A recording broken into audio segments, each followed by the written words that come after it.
good. It's perfect. Finding Neutral, I'm Aaron. Hi, Aaron. I'm Nick. Who are I'm you? Travis. Oh, you're that guy. Ish. Sometimes. Today, just So- for today. A little bit of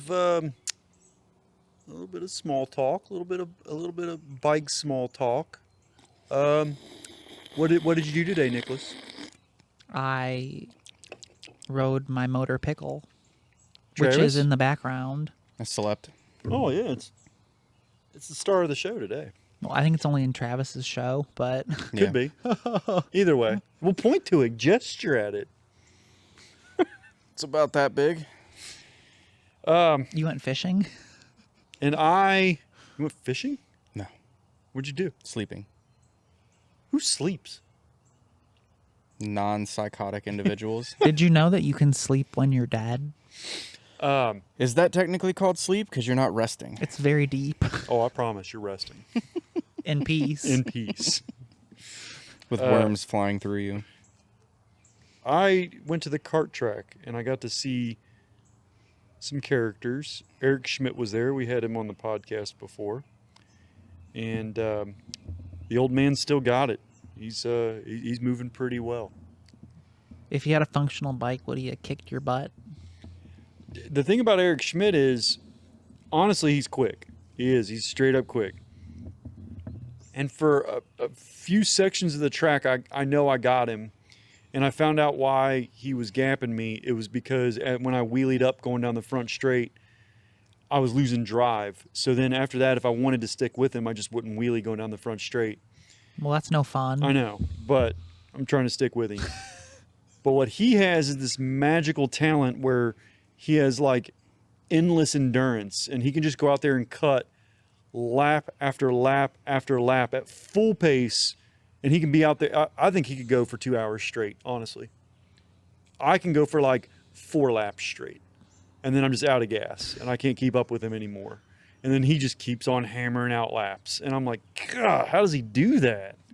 So that's the big difference. That's why he's got a little bit more.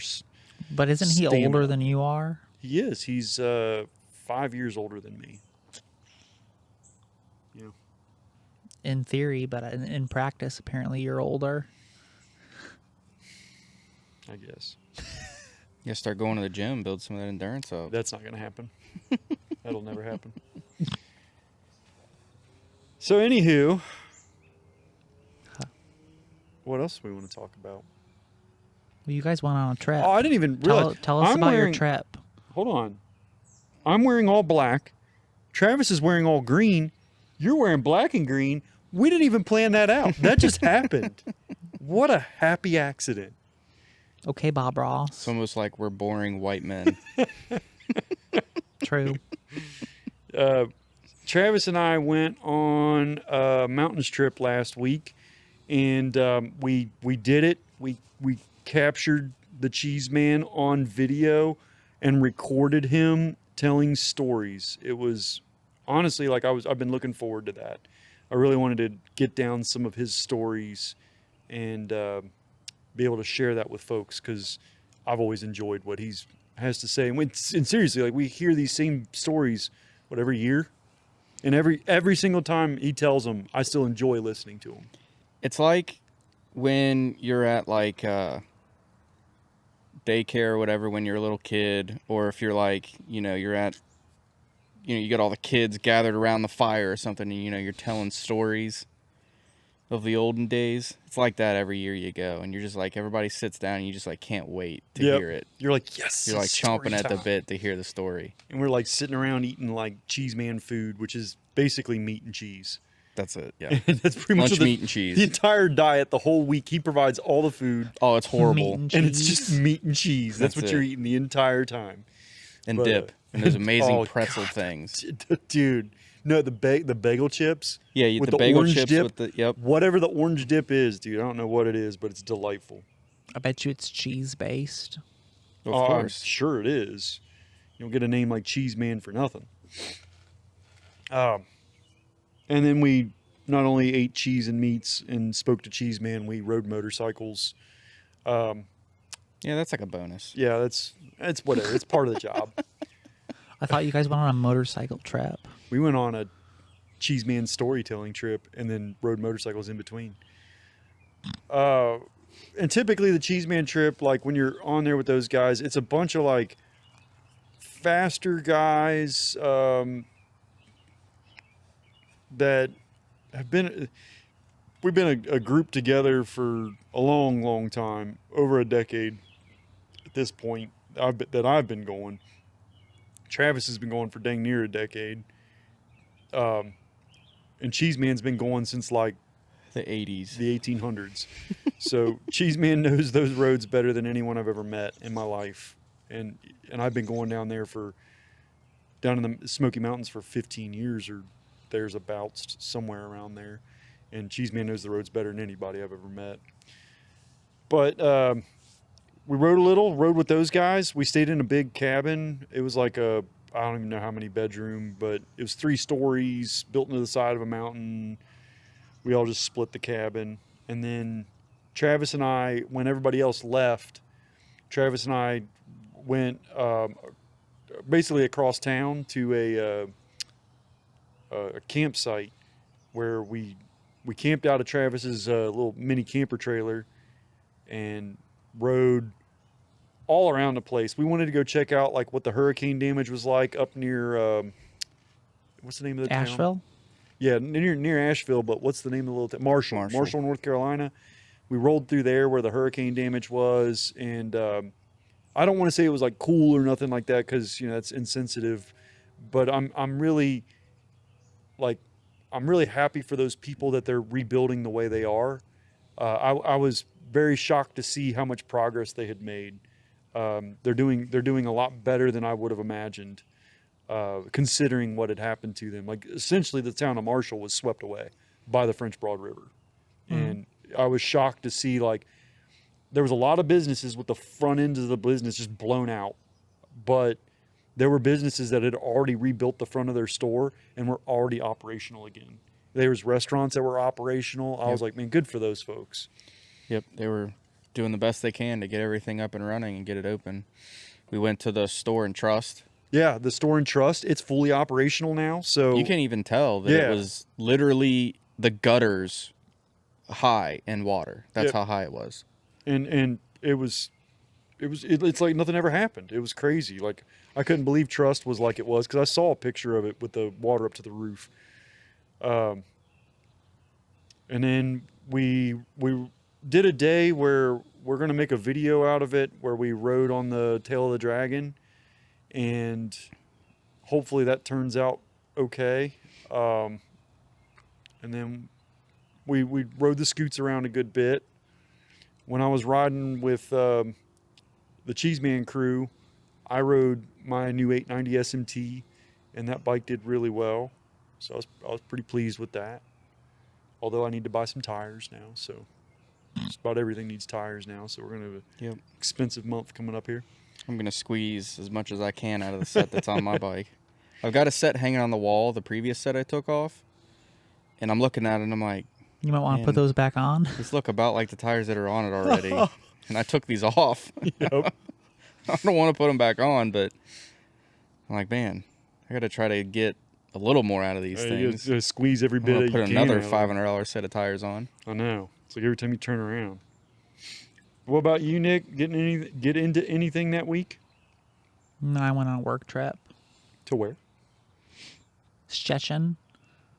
And that's in what? I sneezed. Sorry, it's in Poland.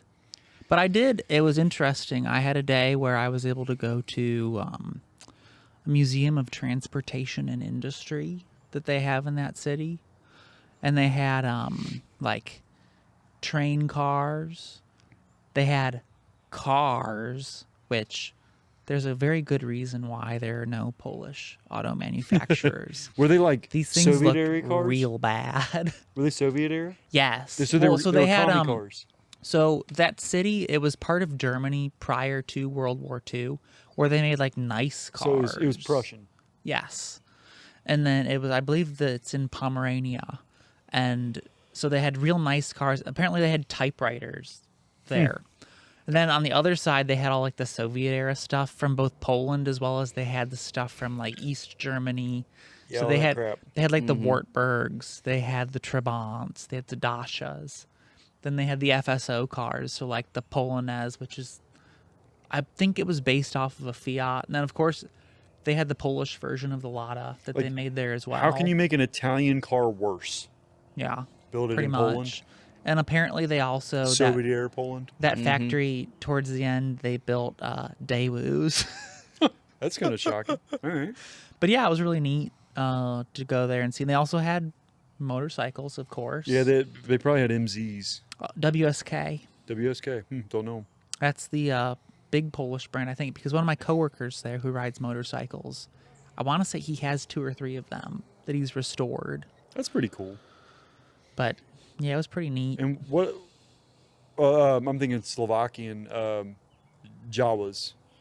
Jawas were from Slovakia. I want to say they had a few of those as well. Yeah, those are usually like people that are from that area usually hold Jawas in high regard. And they still race Jawas to this day.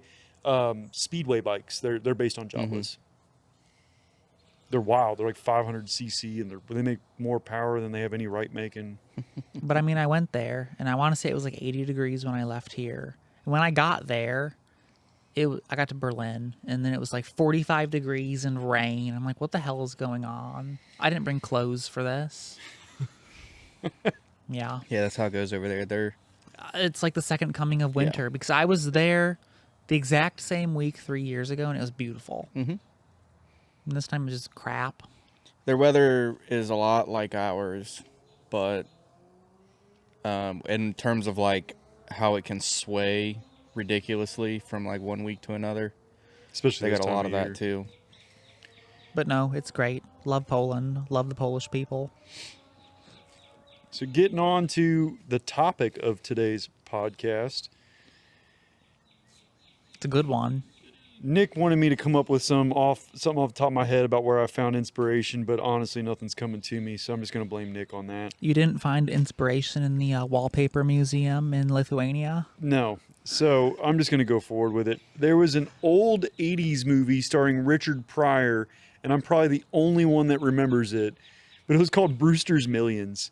And You were the only person alive in the 80s of the 3 of us, I believe. Yeah, that's probably about right. The premise of the movie is Richard Pryor's character is going to receive a large sum of money, hundreds of millions of dollars or whatever, from a distant relative that passed, and he's the only living heir. The stipulation is he has to spend some amount of money. I believe it's $1 million, and he has to spend it in 1 month's time, and he cannot have a single dime left. And he can also own nothing when the month's over. He can only own the shirt on his back. That's kind of the big thing of the movie. And if he can spend all $1 million and end up 30 days later with nothing but the shirt on his back, he gets to keep all of the big hundreds of millions of inheritance or whatever. And if he doesn't do it correctly, he has to forfeit it all. So I thought we would take kind of a similar premise. I'm calling it Brewster's Thousands. And basically how it looks is your life is as it is today. You have the bikes you have today, but all of a sudden you have some long lost cousin, uncle, aunt, whatever, that passes away and leaves you, their only surviving heir, $100,000 even. Now, the stipulation is with this $100,000, you do not get to keep a single penny. You only get to use it to purchase 5 motorcycles. And the 5 motorcycles you have to buy 1 in each category. The categories are Sport Naked, which is sport bike and naked bike. For you 2 people.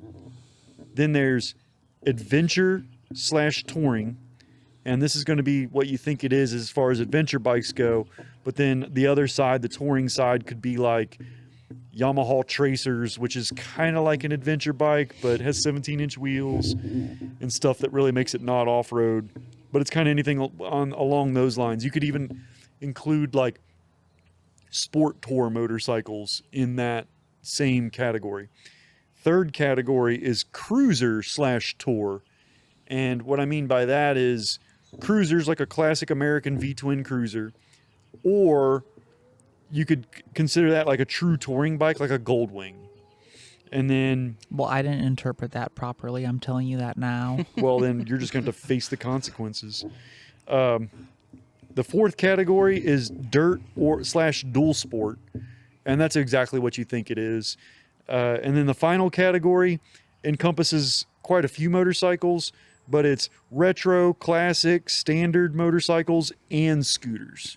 So it's kind of like a more catch-all category that doesn't overlap with any of the others. Now, when we're talking about spending this $100,000, I didn't want to go through with like the out-the-door prices of everything because different dealers cost different amounts, different tax amounts if you live in different states. There's all kinds of stipulations to that. So it's MSRP only. We're also not talking about any sort of factory discounts, no incentives, no coupons, no specials, just whatever the manufacturer says is the MSRP. It's just the way we can compare apples to apples here. And then you cannot buy bikes to sell them. If you use the $100,000 to buy some bikes and you sell them, you do not get to keep the money. Sounds like a lot of effort. You can't keep any leftover cash. So if you only spend $20,000 because you bought 5 used motorcycles, sorry, you don't get to keep 80 grand. It just poof, it's gone. But used wasn't a choice, was it? No. Okay. And then finally, to make things interesting between the three of us and make this a competition, you get whoever is the closest to spending all $100,000 gets to keep all the bikes. So whoever can manage that gets to keep them all. So winner gets 15 bikes. Losers get nothing. Oh, so I get to keep your bikes as well. Yes. Hope you And picked good ones. anyways, I want to start this off. So I'm going to flip my little paper over here. I won't look. Do we want to do category at a time? Yes. Yes, one category at a time. We'll go around. So for my sport / naked bike, I chose, honestly, a bike that I would consider for my next one to replace the Super Duke, a Tuono V4 Factory. Oh. Did you do a sound effect? Nick and I aren't wearing headphones, so play it up. That's your fault. You're missing out. And I chose this bike. Not only do I just really respect and like this bike, it's really well equipped. The only problem I've ever had with it is the clutch feels not great to me, and it's a cable clutch, so it's a little jankier than you think it would be for an Italian super bike, basically. I don't know. That's kind of the MO of Italian. Ducatis have a lot nicer feel to them than Yeah, this but they're Aprilia German does. now. This They're is not like really Italian. This is like a Wish app version Them be of a fighting Ducati. words.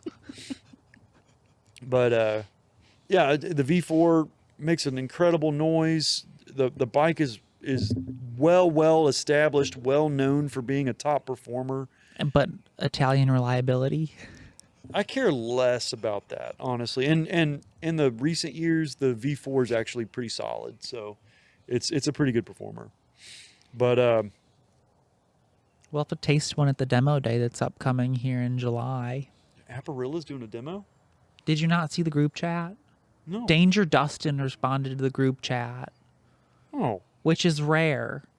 And he put graced a us? print screen of the demo day happening, I want to say, in Fairfield. In Fairfield, it's at Stout then. Yes. Yeah. Yeah, It's happening. I talked with them at a recent event. I was hanging out with the Power Sports store and with Stout Cycles and BMW of Cincinnati. I was hanging out with like all the dealer principals from them, and we're just talking shop. But the guys in Fairfield, it's a really small operation. I bet you they don't sell, but they couldn't sell much more than about 50 bikes a year. But no, they're nice guys. They're good guys, and I've been in that shop before. It's basically a dude's house, and then he has a detached garage, and he runs a dealership out of his attached garage. He sells Beta dirt bikes, and now he sells Aprilia sport bikes. So And we're going to go test some Aparillas. I wouldn't mind. Okay. I probably have to work though, but still. So anywho, We'll go Tuono have fun V4 without Factory. you. I think that's a respectable choice. What'd you go with, Nick? For your For sport my slash naked. sport/naked, I actually went for a real sport bike, Oh, surprise, surprise. but I picked a Ducati V4S. All right. All right. Mainly because I had to spend a whole $100,000, and we know that's not cheap.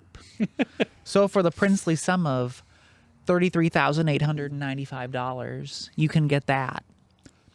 What difference is there to a V4? No, I'm not really sure. But it's obviously about $8,000 more. Sultry sounds and Warm buttocks. Well, but it's the ridiculous same performance. basic bike, so I think the only difference also- are the accoutrement. It's also narrower.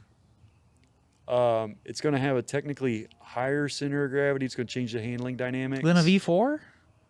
A V4 is going to be a taller center of gravity than a V4S? than a inline four. Oh, no, I'm just talking about the V4S versus the The V4. Oh, that is. I think it's pretty much the same bike. No, it's not. It's base model versus premium. So the V4S is going to have the Marchesini wheels, it's going to have the Öhlins electronic suspension, and then I'm sure some other Farkle. So it's like the equivalent between base BMW versus premium, more Or like the M. or The S to versus the M. No, Yeah. it's not even that. It's because M would be more like the Panigale R.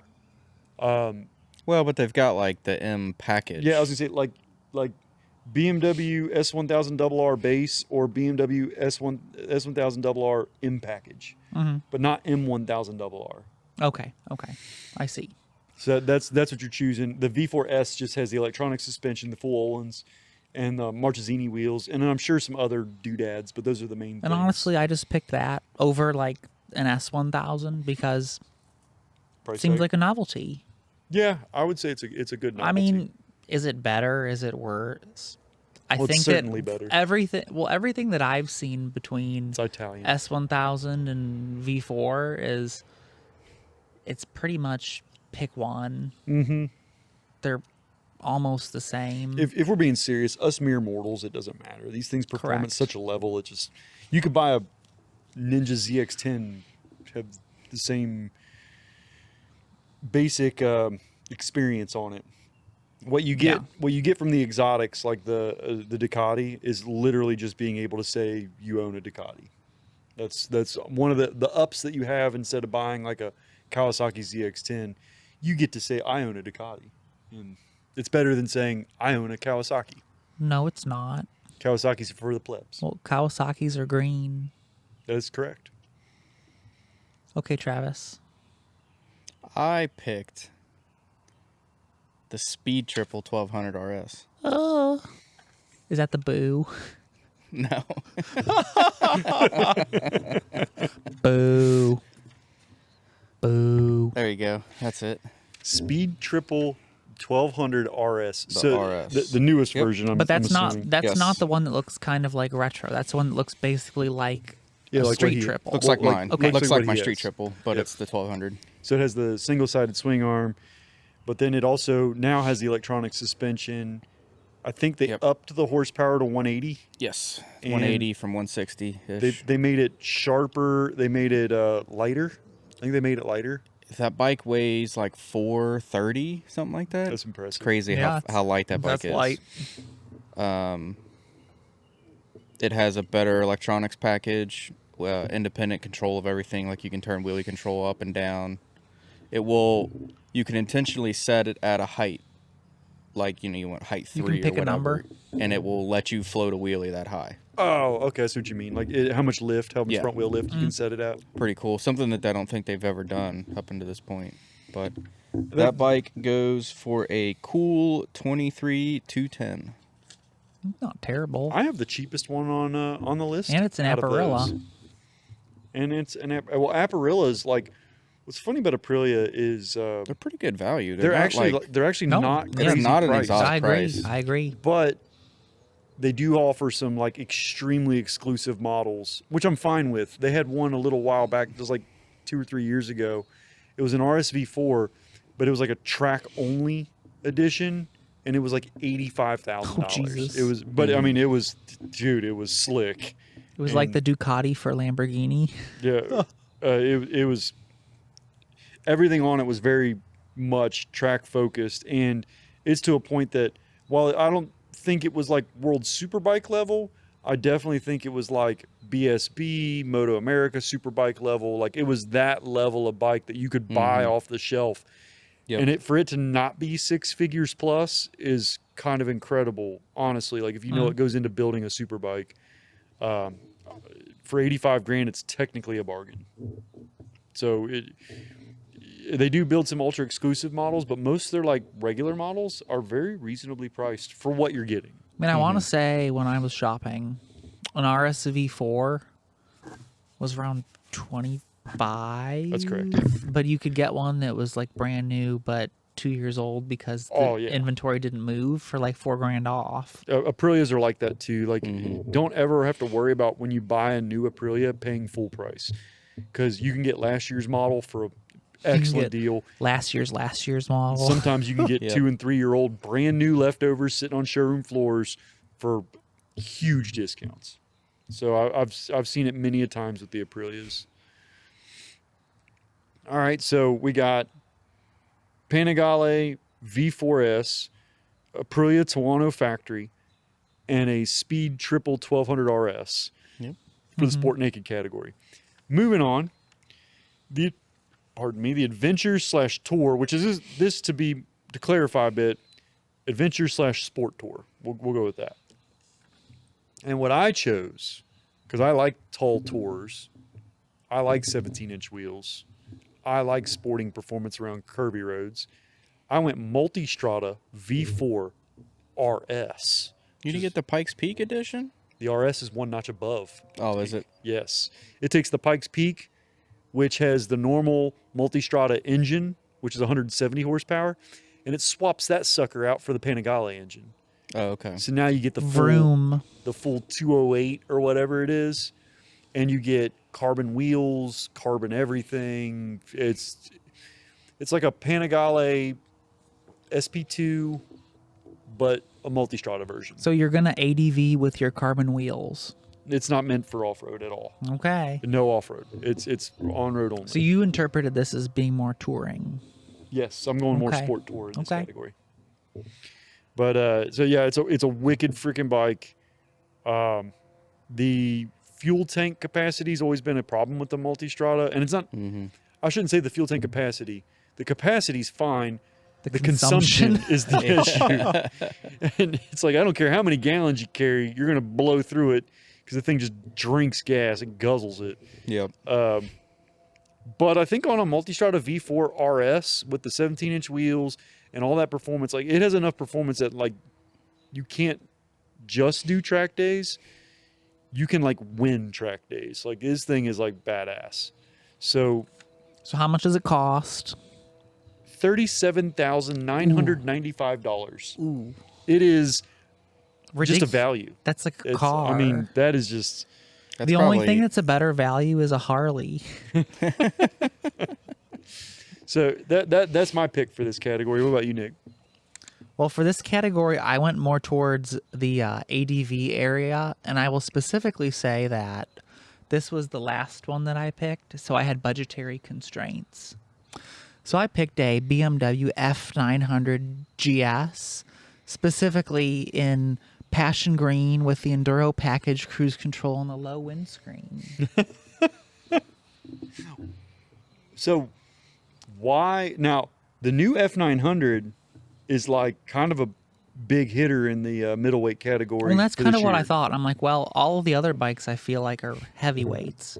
And I did look at the R1300 GS, which didn't fit within my budget, just barely.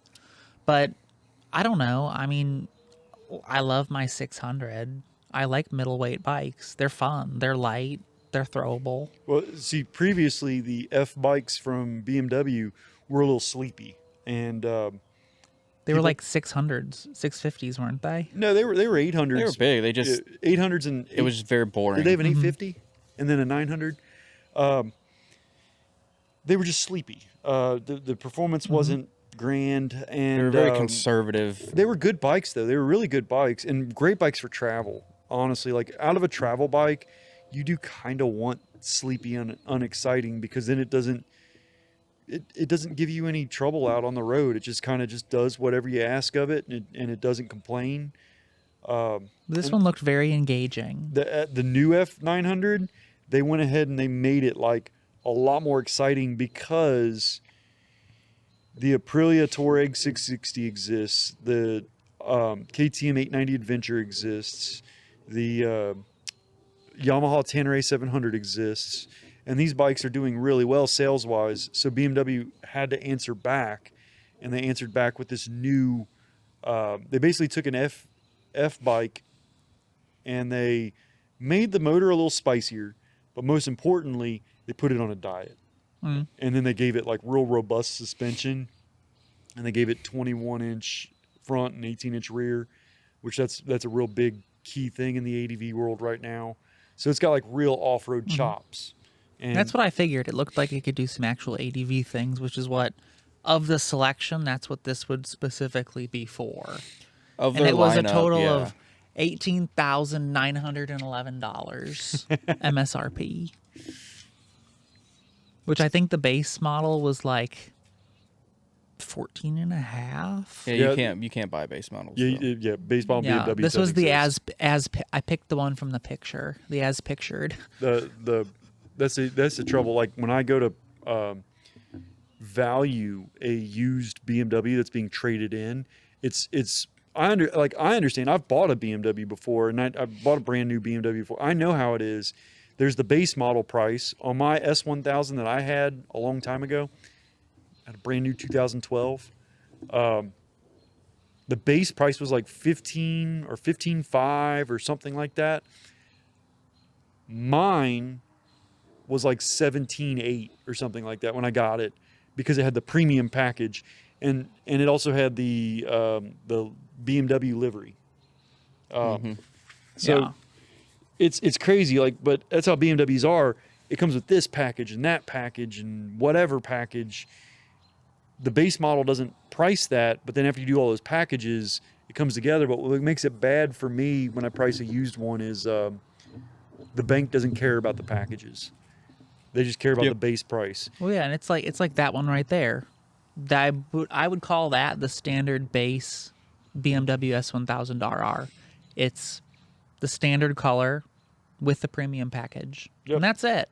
So I want to say that the sticker on that was like 22.7, but the base model was like 18.2. Yeah, and you can't buy that bike. It doesn't Yeah. exist. Yeah, that's typically how BMW plays their game. Well, And- it does exist, but do you want it? The answer is no. Well, if you can find it, you probably can't find it, because they import very few of them into the country.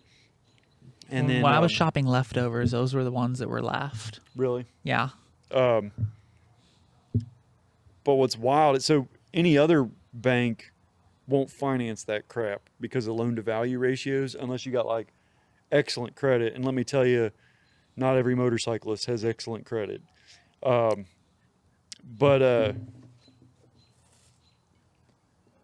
if you go to BMW Financial Services will finance any BMW product, so they can finance all of it.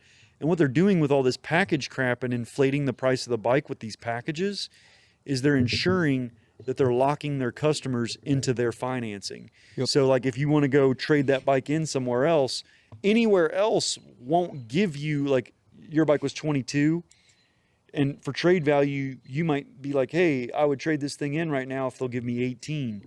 Well, I'm sorry, but according to my bank, that thing was 18 brand new, Yeah. and I can only give you 14 for it. So you're like, dude, I'm not taking a 8, almost 10 grand hit on this thing. But if you go back to BMW, guess what? They'll give you 18 for it. And that's how they keep you trapped within their brand. Mm-hmm. Harley's also guilty of it because they have their own finance company as well. Yep. So Travis, what did you pick? You didn't pick a Tiger? I picked. This is the ADV category, right? Yeah. I'm getting the boo queued up. The Tiger Oh. Sport 800. Never mind. You own one of those though. No, I don't. Is yours not an 800? It is, but it's a regular Tiger. His is a Tiger Okay. XRT. XRT, yes. Yep. And It's all the same to me. so tell him about the Tiger Sport. He needs to learn. Educate me, please. The Tiger Sport is a Tiger Sport Sport 660 ADV bike. that came out just a little bit ago, but it's an 800 that is similar to my 800. It's a little bit different. It's a different engine package, but it has a sporty chassis and 17-inch wheels. A sporty ADV chassis. It's a lot smaller than Yeah. his Tiger 800. Yeah, so it's closer attuned to my Street Triple than it is to the Tiger. Mm-hmm. So think of it as like it's his SMT. It's a touring street triple. Yeah. It's like his SMT, but the Triumph version. Mm-hmm. The So it's- 17-inch wheels, all that stuff. Yeah, so it's a sports touring bike, not an off-road bike. And I've seen other folks refer to it as this, and I kind of like the description. There's sport tours, and in the classic sense, a sport tourer looks like a sport bike, like kind of like a sport bike fairing. Imagine a sport bike that's a little bit larger as far as like stretched lengthwise and widthwise, but then has bags on the back. That's a typical traditional sport tourer, and The Super Duke GT, you know what that bike is. not really. That bike's kind of outside of what I'm thinking about. I'm thinking about more like FGR 1300. I'm thinking about Honda VFR 800. Like these are traditional sport tours. So I feel like They have clip-on handlebars, yeah. but they're a little higher than they would be on a sport bike. I feel like my pick was more ADV and yours were more Sport sport tour. tour. Yeah. Okay. But the description that I've seen these things used as is a tall tourer, Yeah. because they're like ADV length suspension, but then they have 17-inch wheels, and they kind of have an ADV look to them, but they're not really for off-road. So people are calling them tall tours, and the official manufacturers are now referring to them as crossovers. Yep. That's what they've become now, is crossovers. Yep. And the price for that bike is $16,730. 16, So in this category, I'm the big spender. I'm Yep. going almost $38,000 Yeah. on my Multistrada V4 You're RS. like double mine. Um, Or double. Next up, oh man, this is a category that I have become very familiar with against my will. Because you sell Indians. Yes. So this is cruiser / touring. And when we refer to touring in this one, again, it is like American V-twin touring or Goldwing or BMW K1600 GTL or GT America. Like these really, really big grandpa Goldwing bikes. That's the touring portion. Cruiser is like exactly what you think of. American V-twin cruiser, or you can do it a non-American knockoff of an American V-twin cruiser, whatever you're thinking. And for this category, I did not go Indian Motorcycles. I went to the Motor Company, and I'm picking up a Harley-Davidson Softail Standard. Ugh. So looking through Harley's website, and I have to look through Harley's website. Did you specifically go to their Oh. website for this category because you said I had to pick one of their bikes for it? No, I looked around at Indian and I looked around at Harley, and I didn't look at anything else because anything else doesn't matter. But it's American V-twin. Come on now. Well, you didn't call it American V-twins. You're going to be very Yeah, but disappointed with when my you choice. When I say cruiser, shut your eyes and what comes to mind? You didn't say cruiser when we had this category per the email, to be clear. Actually, the literature I have says cruiser / touring. So And you guys got the same email, so I just wrote down touring. So I picked something that I would tour on. it's not my fault you heard what you wanted to hear. Selective hearing. But the Softail Standard is not the least expensive bike on Harley's site. It's almost the least expensive bike. The least expensive bike is now the Nightster, since they dropped the price to 10 grand. because nobody wants it because it's terrible. That and the Indian Scout exists, and it's 10, and the Indian Scout is 10 grand. And that bike's way better. Actually, the new Nightster's not bad, believe it or not. Ugh. The Sportster S is terrible, but the Nightster's not bad. We'll have to Google what this is. A It's soft tail a Softail Standard. standard. It is the quintessential Harley. Like when I say Harley, what you think of, that's what you're going to get. And I actually kind of dig that about it. Like if you're going to ride an American V-twin, I'm sorry, but you can't be authentic until you jump on a Harley. And this is coming from a guy who sells Indian motorcycles. Like Harley is the American V-twin, period. And the Softail Standard is the Harley. Like It looks like it's from 1984. you can't tell if it's a 2025 or a 1973. That's it. That's the Softail Standard. Well, the only difference is you get a better radio. It's monthly as low as $233. See, this thing's downright affordable. And its price $14,999. And I have no idea how they did how Harley of all people did a large American V-twin in a cruiser frame for 15 grand. I really don't, because it's a big engine. It's a big inch bike. I think this one comes with the 107 cubic inch, and in layman's terms, that's like 1700 cc's is the engine size. How many horsepower does it make? 30? It doesn't matter. They don't even list it. But the biggest inch motor they have available, as far as I know, don't hate me for this, but I think it's the 121 cubic inch is the largest engine they have, which is somewhere around like 2100 cc's. But the 107 is I don't need a bunch of motor out of this thing.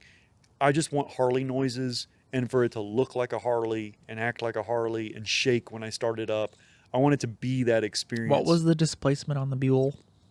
1200. But Buell engines are actually they're cast by Harley Davidson, but they were their own unique engine. None of the parts. But they make Harley swapped. noises Kinda. to a degree. A Sportster 1200 out of the box, which is what the motor's based on. It's based on the Evo Sportster engine and the Buell. Sportster motor out of the box is 60 horsepower. The Buell's motor was 103 horsepower. Mm-hmm. So if you think about that in percentage terms, that's massive. Absolutely. And It's like a 180%. That's like increase. how they extracted that much horsepower out of that Sportster engine is pretty wild of Buell to do that. They reduced the tolerances from like slice of bologna thick to, like a piece of paper.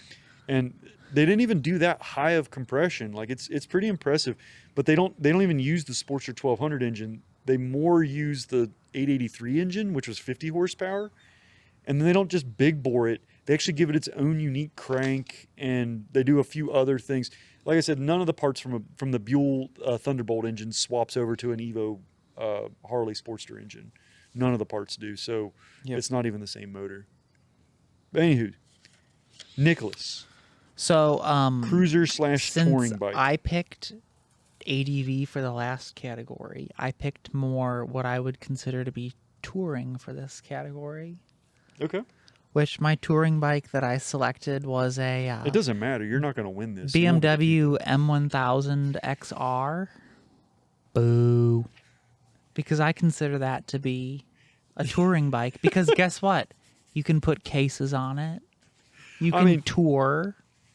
You can cruise at a very high rate of speed. I'll give it to you because under technical definitions, that's not really what I was going for with the category, but we'll let it slide because it is technically a touring bike. Exactly. I mean, That is you bolt saddlebags onto your S1000RR, and that's basically what you're riding. pretty much. Except the M1000RR has more engine than your S1000RR. No, it's the same one. I was pretty sure it was more. Oh no, it's the same. Oh, they're in the same state of tune. Yes. Whatever, 206 Only the horsepower or it's something. only the M1000RR has more than the other M bikes. The other Okay. M bikes have the same as the SRR specifically. So talk over some of the details of that bike. So it's 205 horsepower, same tune as an S1000RR. And then this one does not have any of the carbon bits because it's just the standard bike. So it's only $24,495, which, to be honest with 25 you, grand? I think that's a pretty good deal. So when these bikes were rumored, and then they came out with like pictures of them and stuff. I was super excited and was considering getting one for a next bike. But then as time went on, I don't know, like the color scheme's too loud. Now, are you talking the S or the M? The M. Okay. The color scheme's too loud, and I would get, if I did go for one, I would be tempted to go after the carbon one. But I don't Oh, want yeah. I don't want carbon wheels because I don't want to deal with carbon wheels when changing tires. Well, I think that I want to say that the carbon wheels is separate from It's not on the black one. not on the black one. On the black one, the carbon Okay. wheels come with it. The white one, yes, you're right. But the black one, no, it comes with carbon wheels. Well, that's when the whole concept of wrap comes in. And it's like, man, I would be buying tire and wheel insurance for that for sure. Well, if you could get somebody to sell you tire and wheel insurance for it. When I bought mine, I was talking with a finance guy, and he said, "Yeah, the ones with the carbon wheels, nobody will insure it." I don't doubt it. Like if you're a shop and you go to put tires on a set of carbon wheels, and on your machine, if you just put the slightest little nick in the wheel, it's done. It's toast. It's gone. So you just spent whatever $3,000 on a wheel. It's stupid. Yeah, and So I would say like the gain from it, It's not it's worth- pretty minimal. not worth the trouble. I mean, mine not has worth the risk. the forged wheels, which I guess are lighter than the standard ones. Yeah, standard cast wheels. I think that's the I'd be stoked way to to have go. some forged wheels. That would be awesome. so that was my touring selection. And you said it was 24 blah blah blah. 495. Yeah, there you go. Which I think that's a pretty damn good deal. Honestly, it's not terrible. I mean, compared to like the Ducati that you picked. The M version has the 205 horsepower engine, Yep. and I think the non-M version, the S1000 XR, I want to say it's like 160. I think it's 160. Yeah, Yeah, that sounds about 160 or right. so. Because it's the same as the S1000 single R. Yeah, and that's what all those guys that we were riding with in North Yeah. Carolina, they had, a few of them had Yeah, XRs. Bannister and Lou. Bannister, Lou, and Cobb has a Jimmy. single R. Jimmy had one too. Yeah, he did have one too. Yeah, an Yep. XR, and then Cobb had a single R. He's got the single R. Everybody's and then, riding BMWs. He had the what was it? Is it the RS 1250 R1250R. R1250R? Yeah, R1250 RS is what Bobby was Yeah. riding. Now that's a R bike, so it's got the sideways. Yeah, it's motor. sideways motor, but BMW nonetheless, at least. Travis, your selection? Cue up the What'd you boo, go with, Aaron. Goldwing guy? I picked the Goldwing Tour Oh. 50th edition. Oh, you went 50th? in beige. Beige. Hell yes. It's like a Is it beige deep, or taupe? It's like Or a is it deep. tan? It's like a deep ruby beige. It's a great looking color. It's the ruby one. Oh yeah. Well, just so Oh. you know, if it's a Honda, that means it All falls gold, under the gold YR trim around the spectrum. whole thing. Yeah. Oh yeah, it's got like a beige, like dark brown leather seats on it. I'm calling it saddle do you tan. do you Oh, even yeah. know how many grandpas out there didn't even need Viagra the night that thing came out? Oh no! All they Like, had to do was oh. go look at that thing in the garage, and they were set for the night. Cue up the moan. I can only imagine. Oh. They gotta take their blood pressure medicine after that. Get that nitroglycerin. yeah. Grandpa going. says, my Yeah. arteries aren't the only things that have hardened. And then you put all the farkles on it, all the vents, Oh, the Farkle all the airbags. things. So many Yes, the lights. air. It is. It's Hell the airbag yeah. edition. The airbag edition. Yep. They did a demo for us at Honda one day for the, I think it was family weekend. The original airbag. They used to, demoed like, the airbag. It used to like shoot out of what is Yep. the fuel tank, Yes. and then like hit you in the chest, and then sit you back down in the bike. Like sit down. That airbag was hilarious, man. Yep. That bike runs a cool $38,247. Holy Jeez. smokes! I didn't think it was that expensive. Oh. Oh my god! Did you beat me in that? Will American Honda Financial 38 approve what? that? 38,247. You did beat me. You beat me by $250 essentially with my Multistrada RS. You can buy a more expensive Honda than a Ducati. Ducati. That's insane. That's awesome. Now, I have a special place in my heart for Gold Wings. Have you No, ever, they're have great. You ever They're ridden great one? ones. I've never ridden one. They're too big.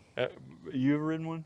No, They're incredible. I Now, would though. I would. if I were like being picky about them, I'd buy a 2012. That's my favorite year of them. They were just the best of everything. Then. Is that the ones that still had 1,500 buttons? Yeah, they got and about switches on it?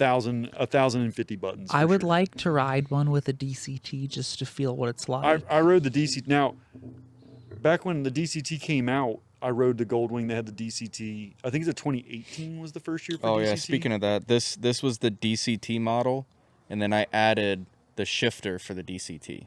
Yeah, That's a $700 upgrade. I rode when the DCTs first came out. I rode a Goldwing. Well, the Goldwing DCTs first came out. I think it was 2018 when they came out, and I rode one and it had a foot shifter, and what would be the clutch lever was a rear brake. Basically, it was a parking brake. It wasn't a functional rear brake. It was like a parking brake. Yeah. And it's way out there. It's really hard to reach. Good, I don't want you to or else you'd accidentally reach grab for it. it. Yeah. But then I rode it, and after I got done riding it, I will agree that the DCT is probably the best way a Goldwing should be outfitted. I think it makes sense on a bike like that because you're not being sporty on that bike. It's like having a manual Kia Soul. Yeah, Like, like- who would do that? I know. Like you wouldn't want the manual for any sportiness. Like it was just a convenient option at the time, but you're not specifically picking that for funsies. you Yep, know? exactly. And the Goldwing is meant to be a bike that is just like non-fatiguing. Like, Yeah. because you're supposed to sit in it and do 1,000+ miles in a day, so you want no fatigue whatsoever. And a manual transmission adds to fatigue. So. You just don't get anything out of it. It's like a 1984 Mercedes 300D. It's not like that at all. But Yes, it is. It's comfortable. when you ride a Goldwing, It's like just a floating cloud. Goldwings will surprise you with their performance. You don't expect to be able to get down like they do, but they rail. They do Like pretty good. They're way better than you think. But they're still plush. if you want them to be, yeah. Yeah. And the seat, oh, I've never met anyone who's put an aftermarket seat on a Goldwing. No, it's a couch. It's They- already. And I've even known people, and I've heard of through like Mike at my work. He worked at Honda of Florence for many years, and they had this one customer had over 250,000 miles on his Goldwing, and he was on like his 4th or 5th seat. Because when you sit in a seat for 50,000 miles, you wear it out, and he had to replace the seat on the thing. And for the first couple of seats that the guy did, Honda covered it. As they should. And they warrantied the seat for him. Absolutely. But then after so many seats went through, Honda straight told him like, no, we're not covering another seat after this. But the guy didn't mind. He just paid for it. I mean, it was like $12. $1,200. $1,200? They're super expensive. No. Because they're heated and they're Well, I can tell crazy you that plush Honda's and- cost on that's probably about like $57. probably. That used to be my job. So, next category I had Next. here was dirt and dual sport. Dirt and dual sport. This was an easy one for me. 250X CW. I'm done. That's the greatest dirt bike ever invented. That's what you think. No, well, I picked a better one. They are $11,199, and you don't need to do a damn thing to it. You buy it, you take it home, and you ride the shit out of it, and that's how you enjoy that motorcycle. They don't need anything. They're just perfect. They're right out of the box. They're awesome. I don't like the 300 like most people like. Most people prefer the 300X CW. I actually hate the 300. It's a little too aggressive right off the rip, and I don't like that. Whenever I do tight technical riding, it becomes a handful, and I end up, instead of like just riding fast, I end up trying to like control the bike. Where the 250X CW, I don't even have to think about it. I can just ride super fast, and it's awesome. It's an awesome machine. So I really like that one. Well, I picked the 450 SXF. Do you even know what that is? Yeah, it's the factory edition. Besides it saying that it's the factory edition. It's a 450 dirt bike. Aren't they all the factory edition? They all come from a factory, right? Yeah. But the thing about it that I'm surprised is, because I didn't look at anything else, was this one is only listed as $12,699, which would be what? Well, so $1,500 more than a 250 XCW, and this has all the stickers. you're probably looking at this like a lot of people who are either first-time dirt bike I know nothing people. about dirt bikes. So KTM basically makes 3 different models of dirt bikes. And a lot of the European dirt bike manufacturers are like this. Now the Japanese manufacturers are coming around to it. They make motocross bikes, they make enduro bikes, and they make cross-country bikes. The motocross bike and the cross-country bike are really, really related to each other. They don't have headlights. They have short gear ratio transmissions, and the engines are tuned really aggressively. The motocross bike has the stiffest suspension. The cross-country bike has the next stiffest, and then the enduro bike has the softest suspension of the 3. The enduro bikes have headlights, and the enduro bikes have wide ratio transmissions. But here's where people don't understand about the European dirt bike market. The enduro bikes are the most expensive by far. Like if you get a 250 XCW is $11,199. So is that considered the enduro? That's the enduro. The easiest way I always tell people to remember it, SX, like you picked a 450 SXF. SX stands for Stadium Cross. F stands for 4-stroke. XC stands for cross country. XCW stands for cross country woods. With the light. And if you had XCFW, you'd have a cross country 4-stroke woods. So that's how I tell people to remember. That's not what it stands for, but it's just a little thing I do to remember. So the woods bike's the most expensive. The one with the headlights on it, most expensive. And if it has mirrors on it, street legal, that is the most expensive bike they sell for dirt bikes. Then the cross-country bikes are honestly about the same price as the headlight bikes. And then the motocross bikes are the least expensive. So a 250, this is a 2-stroke. The XCW I picked is a 2-stroke. But a 250 2-stroke motocross bike, brand new, instead of being $11,199, they're like $8,000. And I get a lot of people who are unfamiliar with all of this about dirt bikes, and they just buy the motocross version because they see the price tag and they don't think about anything else. And I try to be like, hey, hold on, don't just buy that one. What are you using the bike for? And if they tell me like, well, I just mostly like to trail ride, I try to convince them to buy the XCW, but they're like, oh, I don't want to spend that money. And they end up having a terrible time riding the motocrosser because it's terrible in the woods. They're awful in the woods. So they end up having a bad time because of it. I'm always like, now the reason yours was so $12,000. did I pick a good all-rounder? No. No. It's a motocross bike. Oh, okay. I guess I'm going to do motocross with it. The factory edition, the reason that one costs more than my 250 XCW is because that's the factory edition. Well, yeah, the one that looks cool. Yeah, factory edition is going to add like more than $1,000 to the MSRP. I think it's like $1,500 or $1,800 or something. I don't remember what it adds to the MSRP, but it adds a good bit. But like I said, I know nothing about dirt bikes, so I picked the one that looks cool. It certainly looks cool.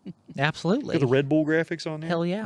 All the orange Farkle, like the orange triple. And if I clamps. wasn't out of money, I would have considered the Husqvarna version because, Yeah, the Husky's probably a couple $100 more. I didn't have And it's a I didn't Rockstar have a version. couple $100 It's not to factory, spare. it's a Rockstar edition. Ooh. Hell yeah. Travis?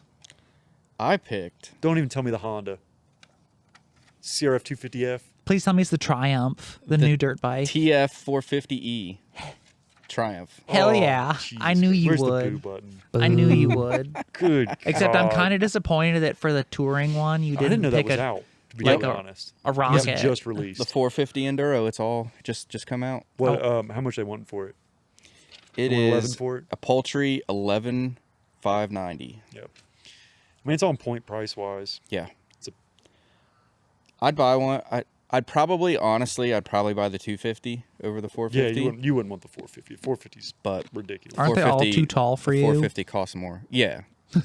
The I just have to jump on it like a horse. I don't like the Triumphs, and not because I'm just giving you shit because it's Triumph, but they're like a Japanese bike. They took a old motocrosser and then they put soft suspension on it and call it a woods bike. I don't know. I'd like to try it. I don't. And I mean, I don't think. they've had problems with their frames cracking. Well, that was the first version of the 250. enduro, or not the enduro, 250 motocross. the motocross. Yeah, Yeah. and the enduros, they have the 250 motocross. I think there's a 450 motocross. Maybe I'm not sure. They're supposed to be coming out with it. If I it's think not out yeah, yet. I think it's maybe not out yet. And then there's a 250, 450 of the enduro. Enduros, The yeah. enduros, the pictures look different online, so I think it is different enough that it might be a different kind of bike. But obviously nobody's even seen one in Yeah. person, so I'd like to try one. I think it'd be cool to try. Hmm. And they're not really any more expensive than anything else, so All right. Dirt's over. Last category for all the beans here. what scoot you pick? What kind of retro standard I wanted to pick a Scoot. scooter. stuff? And I did. I looked at the BMW C400 GT because, oh, that's such a slick bike. I want one so bad. It wasn't expensive enough, was it? I could have made it work. But I went with a bike that is kind of a sweetheart, and I'd really love to own one and put it in my garage because I think they're freaking cool. Ready for this? Oh. A Triumph Speed Twin 1200 Mhm. RS. Ooh, Yep, we've talked about that bike a lot. that is such a slick. Hello, Ollie. That is such a slick bike. Ollie, what are you gonna say? You gonna say what bike did you pick? Whichever Yeah. one's not too loud to Yeah, scare me. You smelling me? Yeah, thank you. Uh, it's just such a. It's got Bonneville classic looks, but then it has like some modern geometry and suspension, and this thing comes with nice suspension if you get the RS. Nice brakes. Mhm. I'm pretty sure it's got stylemas on it. I like that it's got the cast wheels instead of spoked wheels, without looking too modern. I don't know, like it pulls some magic that it shouldn't pull. And if you look at the specs, 100 horsepower, and like it's a little heftier because I mean it's a retro bike, Yeah, so it's just south of 500 pounds. But it's not terrible. for a bike that I'm just going to go out and street ride, and Yeah, you're not going oh, aggressive on that bike. You're just cruising around on that bike. and it's low seat height, which means just easy to manage, comfortable. Yeah, that's just a going to Comet kind of bike. Comet bike ripping up back roads. I guarantee you, one, I bet you don't even have to put an exhaust on it because the Triumph Twins, They sound pretty cool. they sound right usually out of the really box. good right out of the box. But if you put an exhaust on it, I bet it just sounds incredible.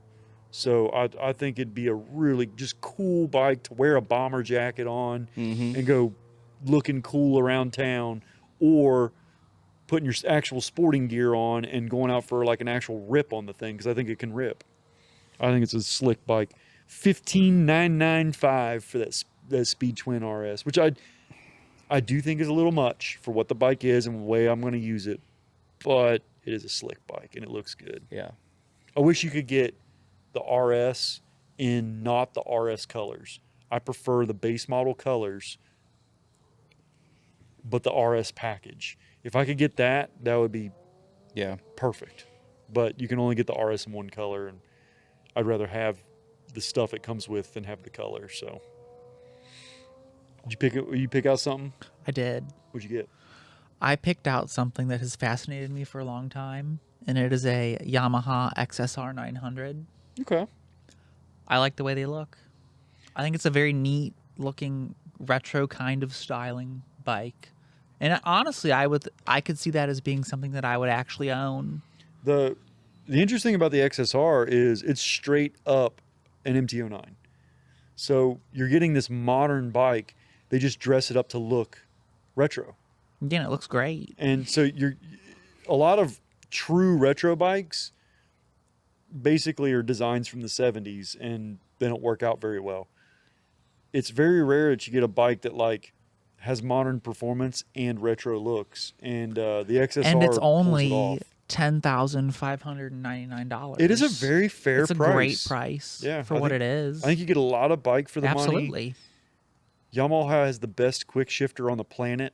It is incredibly good, and it has that quick shifter on it. It's just You get a lot of tech features in that bike. Good choice. Thank you.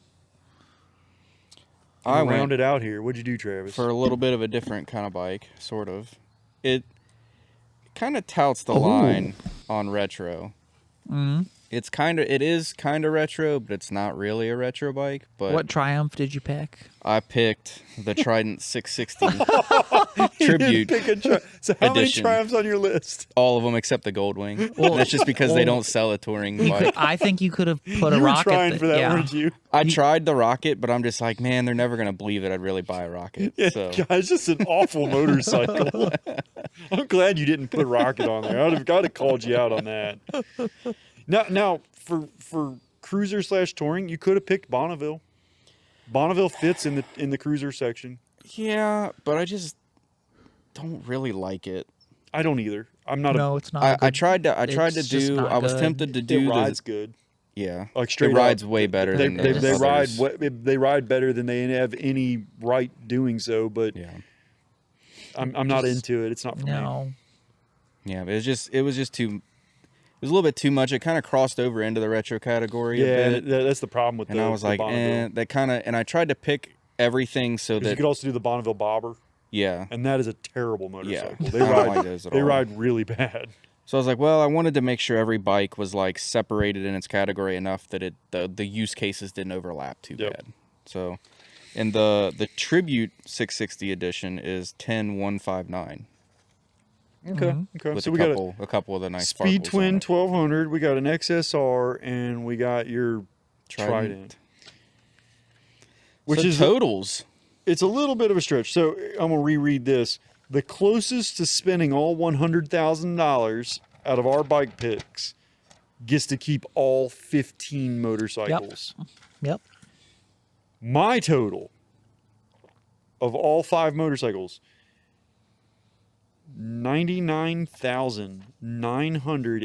$99,987 is what mine totaled up to. Pretty respectable. Yeah, Close. just 13 shy. Yep. Not close enough. What'd you get? I got exactly $9,999. $99,999. To be fair, you did pick packages, Only on that one. and I did not pick packages. Only on that one, and it took me 5 minutes to figure out what combination got me exactly $18,911, and that low windscreen for $221. So you put options on these things, which is a bit of a technicality. Well, but I only did on that one to get close to our rule of $100,000. And Travis? $99,936. Oh, last place. Turns out Triumphs are really, really reasonably priced. And it was very hard to stretch that. You couldn't do any option packages. I picked every option, every Oh, Farkle see, he did the that same you thing that possibly I could put that out. I did. I purposely did not pick any options. These are just as the bike's base showroom, how they I come. went on the configurator and And I picked everything and that I was was short by reasonable. $13. Everything that was reasonable to pick. I mean, I want to say when I was looking at mine, just standard base bikes, instead of the F900, there was one other one that they had that was really close, like within $300 to the 100 grand. Well, And I if, almost picked that, but I was like, nope, I got to get closer. if you get, since you get all 15 bikes, you better treat my Multistrada V4 RS with some respect. Yeah, that'll be the. No, the Gold Wing's more expensive, isn't it? And you better crank that hog. Well, so now I can can't I? believe neither of you picked out Harleys. Do I get to Ugh, pick no. which ones I would keep if I just had 5 out of the 15? I mean, sure, you can play that game. So I wouldn't pick any of the Triumphs. I'm just kidding. I think the Multistrada, that would be interesting. What was your naked bike, Travis? The 1200 speed triple. Oh, well, I'm keeping my V4S. Sorry. You could get, so you'd have to go with the previous model year, but you could get the speed triple RS, or what did they call it? The one with the fairing. Oh, I don't want that one. RR. The RR, that's Yep. it. Yeah, and that bike looks real. Like I really like that It's bike. Is that the sexy. retro looking Yeah, one? it's sexy. Yeah, I don't It's like that retro one. looking. Really It's got the sexy. single bullet style front end Mm-hmm. with one headlight in the front. Yep. God, it looks good. They did Now, not sell worth a crap. No, they didn't. You They were could- too you- expensive. You could, like, Iron Pony had one that was like 3 years old, Mm-hmm. and they had that thing dumped on price. Man, I was like almost tempting to go buy it because it was so cheap. I Yeah. would pick your Goldwing over my M1000 XR dude. just because You can't beat. you a said Goldwing. the packages and the beige. Like, Like, I would take that. Oh, it is. dude, I'm telling you right now, if you rode a Goldwing and you took it seriously, like weren't just making fun of it, like they're so good. Well, next It's time you get ridiculous. one in as Well, a trade, we're coming down to play with that. Che- Cheese dude, they- Man. they never Cheese Man stick has around. one, and he Right rails when on you that get thing. it. And then I'm still gonna keep my dirt bike because it's factory edition, so it looks cool. And yeah, I think the XSR is a pretty nice looking bike. So I'll just take Travis's Goldwing and your Multistrada. Get the Yeah, my wang. Multistrada. And we'll call it a day. Well, thank you. You're welcome. Don't say I never did anything for you. And then now that we've concluded that, and Nick is our big winner, going away with all 15 theoretical motorcycles here. 300 grand of bikes, Yep, $300,000 worth of bikes. just south of, to be clear. Literally just south of. We're not even $100 shy of 300,000. No, That's not bad, guys. we did well. Yeah. So I think that about wraps her up here. And I think we're gonna call it that on the episode. Cool. Sounds like a plan. All right, guys. We've spent all the money. There's none left. I've gotten all the bikes.